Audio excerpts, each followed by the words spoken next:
Nous fêtons aujourd'hui Saint Clément de Rome, successeur, je dirais, de Pierre et de Paul à Rome. Clément a été pendant des années avec Paul, il a évangélisé, il est parti avec Paul à Rome, c'est pour ça qu'il a le titre de Clément de Rome, et il a su aller jusqu'au bout de ses engagements dans la vie chrétienne, puisqu'il a donné sa vie pour le Christ. Il disait que quand il s'imaginait où il a eu de vraies visions du Christ, il disait que voilà, ça c'est l'agneau de Dieu, c'est vraiment celui qui vient enlever les péchés du monde. C'était sa phrase favorite. Et il est parti à la mort, dans les arènes romaines, il a donné son sang pour le Christ. Est-ce qu'aujourd'hui, c'est une question que je pose à vous les chrétiens, c'est une question que je me pose à moi-même, est-ce qu'aujourd'hui, on aurait de nouveau des martyrs, est-ce qu'aujourd'hui on aurait des persécutions? Est-ce que nous chrétiens, on serait capables d'aller jusqu'au bout? Est-ce que même celui qui est sur le siège de Pierre à Rome serait capable d'aller jusqu'au bout?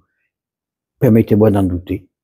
J'en doute pourquoi? Parce que tout ce qui sort de Rome est tout à fait contraire à ce qu'a fait avec Clément, à ce que veut du Paul et ce que veut du Pierre. Lorsque on voit que on est en train de transformer la doctrine, il y avait des choses exagérées, j'en suis persuadé. Les grandes cérémonies pontificales et papales, oui, c'était une époque, que l'on les raccourcisse, je veux bien, mais qu'on chambourle tout, non. Et à l'heure actuelle, on est en train de tout perdre. Pourquoi? Parce que on veut refonder l'Église. Moi, je veux bien, mais qui sommes-nous pour pouvoir refonder l'Église? Est-ce que nous sommes des prophètes? Est-ce que nous sommes des anges? Est-ce que nous sommes, qui nous sommes pour pouvoir transformer l'Église? Est-ce que nous avons reçu mission du Christ de transformer l'Église? Non. On a reçu mission de continuer l'Église, non de la transformer. C'est là la différence. Et depuis Concile Vatican II, on pense que il faut tout réformer, il faut tout changer. Alors on casse les autels, on enlève les statues, on fait tout. On dit que on doit être l'Église des pauvres.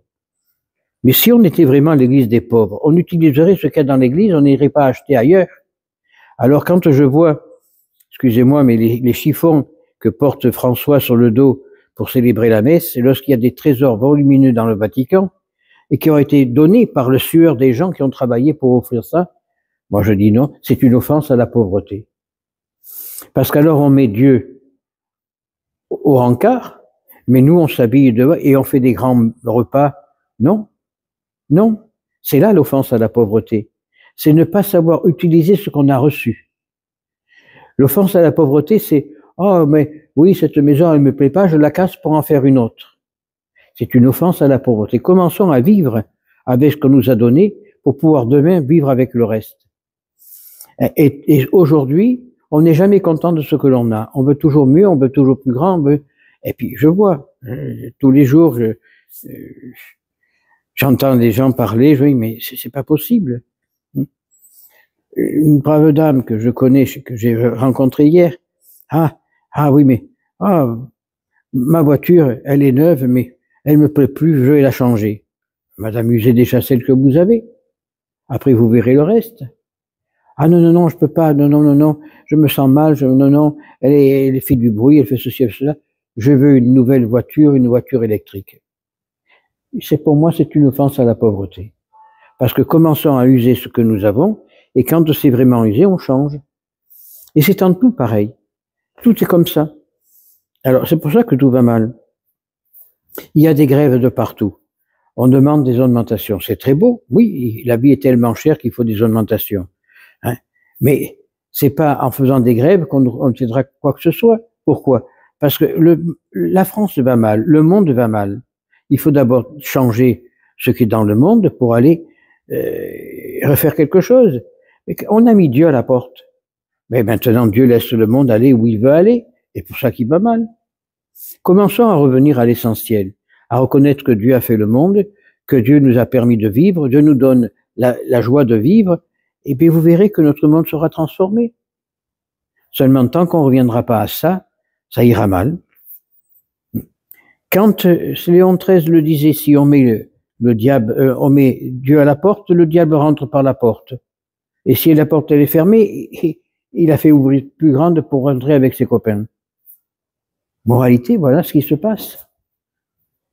Alors prions, demandons à Saint Clément de Rome qu'il aille visiter, si je puis employer ce terme, visiter François, pour que François comprenne que s'il veut que l'Église aille plus avant, il faut vivre comme a vécu François, comme a vécu Clément, comme a vécu aussi François d'Assise.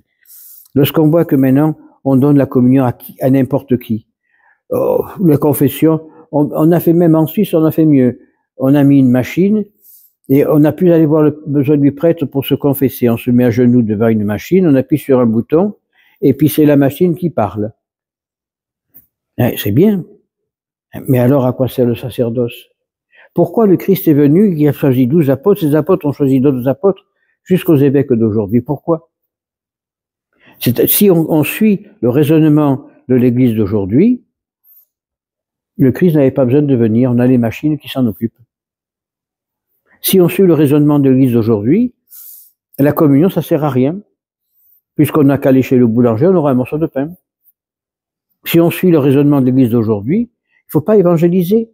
On doit se mélanger avec les autres. Mais c'est pas ce qu'a dit le Christ. Le Christ a dit, ceci est mon corps.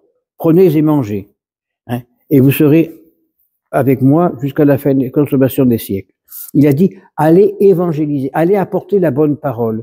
Il n'a pas dit, allez vous fourvoyer avec les autres. Non. Et tant qu'on n'aura pas, on ne sera pas revenu à la vérité et à l'évangile, ça ira mal.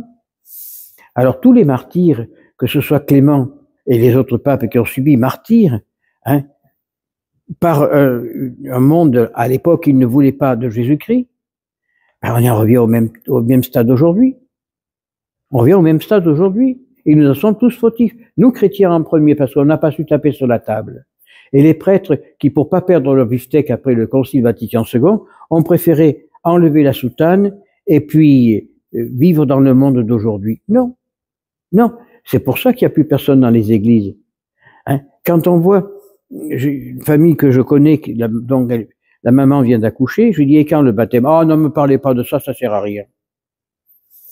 Pourquoi ça sert à rien? Ah ben, monsieur le curé a dit qu'il a le temps, il pourra réfléchir quand il sera plus grand. Je sais pas. Mais avant, la joie d'être chrétien, la joie de pouvoir sauver une âme, on baptisait l'enfant de suite. Maintenant, non. Oh, il verra quand il sera plus grand. Qu'est-ce qu'il va voir dans le monde d'aujourd'hui? Qu'est-ce qu'il va chercher dans le monde d'aujourd'hui? À moins que ce soit le Christ qui aille le voir et le secouer, il ne trouvera rien d'autre. Pourquoi? Parce que plus personne ne croit plus en rien. Alors on dit il n'y a plus de vocation. Et c'est compréhensible qu'il n'y a plus de vocation. On n'en veut plus. On fait des allégoriques pour remplacer le prêtre. Le prêtre n'est plus personne à Christ, il est président d'assemblée, alors n'importe qui peut être président. C'est pour ça que tout va mal. Alors, prions Saint Clément de Rome, successeur de Pierre et de Paul à Rome, bien qu'il infuse dans le cœur des pontifes, du pape en premier, de M. François Bergoglio et de tous les cardinaux et évêques, cette lueur, cette volonté d'apporter l'évangile, cette lueur, cette volonté de vivre la foi de Jésus-Christ. Non la foi en l'homme, la foi en Dieu. Parce qu'aujourd'hui, on croit en l'homme. L'homme. D'ailleurs, quand Jean-Paul II est venu sur le territoire français, il a été accueilli par le président Chirac en lui disant « J'accueille les zélateurs des droits de l'homme ». Mais si on est zélateur des droits de l'homme, on ne peut pas être zélateur des commandements de Dieu. Et si on connaît les commandements de Dieu, on n'a pas besoin des droits de l'homme. Si on vit les commandements de Dieu, on n'a pas besoin des droits de l'homme. Parce que qu'est-ce qu'ils disent, le droit de l'homme? Liberté, égalité, fraternité. Bien. Que dit le commandement de Dieu? Tu aimeras le prochain comme toi-même. C'est la base des droits de l'homme. Et tout est pareil. On supprime tout ce qui vient de Dieu pour tous mettre en avant ce qui vient de l'homme. C'est pas très beau ce qui vient de l'homme. Parce que l'homme, qu'est-ce qu'il a fait? Il ne peut rien faire sans l'amour de Dieu, il ne peut rien faire sans la volonté de Dieu, il ne peut rien faire si Dieu ne lui donne pas la permission. Alors, vous allez me dire, oui, mais ce qui se passe, c'est parce que Dieu le permet. Oui, Dieu le permet pour voir jusqu'au bas la bêtise de l'homme. Et lorsqu'il en aura assez, il va castigare, comme on dit chez moi en Italie. Il va empêcher de continuer, il va nous mettre des barrages, et il commence à en mettre avec tout ce qui se passe, les cataclysmes, la pluie, les naufrages et tout ce qu'il y a. Après, on va dire, ah, si j'avais su. Ah, pardon, mais ce sera peut-être trop tard. L'homme n'est plus capable de dire, Seigneur, je vous aime. L'homme n'est plus capable de dire, Seigneur, je suis un misérable pécheur. Non. L'archevêque de Valence a même supprimé le Salve Regina parce qu'il dit, ah, ce monde de pécheurs en exil, non, c'est pas vrai ça. C'est un monde de joie. Alors soyez dans la joie pour aller en enfer. Préparez-vous. Alors là-bas, vous serez vraiment dans la joie. Il y a des fêtes tous les jours en enfer.